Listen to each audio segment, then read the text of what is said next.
Le test génétique dans le cadre d'un traitement de FIV est effectué depuis très longtemps. En particulier, les couples qui veulent être sûrs de la santé de l'embryon peuvent demander un test génétique sur les embryons. Il existe principalement deux types de tests génétiques qui sont effectués sur les embryons. L'un d'entre eux est la technique FISH, Fluorescence in situ hybridization, une technique de cytogénique moléculaire. La technique FISH signifie que, au stade du clivage, c'est-à-dire au troisième jour de développement de l'embryon, l'embryologiste effectue une biopsie de l'embryon et prélève une cellule de l'embryon. Ensuite, pour la biopsie, l'échantillon est envoyé au laboratoire génétique qui nous donnera un résultat dans 48 heures. Cinq types de chromosomes sont principalement examinés.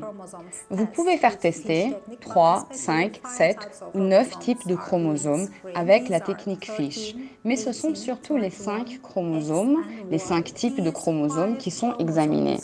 Il s'agit des chromosomes 13, 18, 21, X et Y. Ces 5 chromosomes sont ceux qui présentent le plus souvent des anomalies génétiques. Lorsque vous effectuez la technique FISH sur des embryons et que le résultat est positif, après la ponction ovocytaire, vous pouvez procéder à un transfert d'embryon de jour 5 de développement. L'autre technique est nouvelle.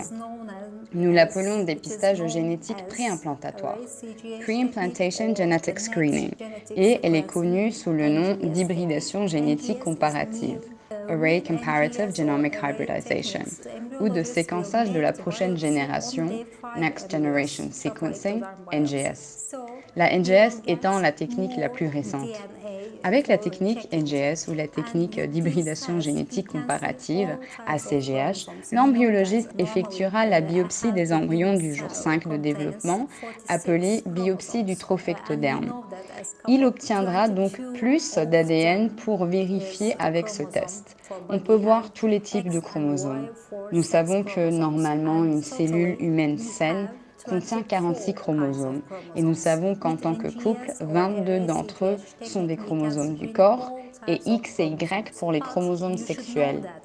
Au total, nous avons 24 types de chromosomes par la technique NGS ou ACGH. Nous pouvons examiner tous les types de chromosomes. Mais vous devez savoir que si vous préférez avoir la technique NGS ou ACGH sur vos embryons, vous ne pouvez pas avoir un transfert d'embryons frais. Bien sûr, il y a des cliniques qui peuvent faire des transferts d'embryons du jour 6, mais principalement lorsque vous faites une biopsie des embryons du jour 5, vous devez congeler les embryons. Cela signifie qu'après la ponction ovocytaire, il n'y aura pas de transfert d'embryons.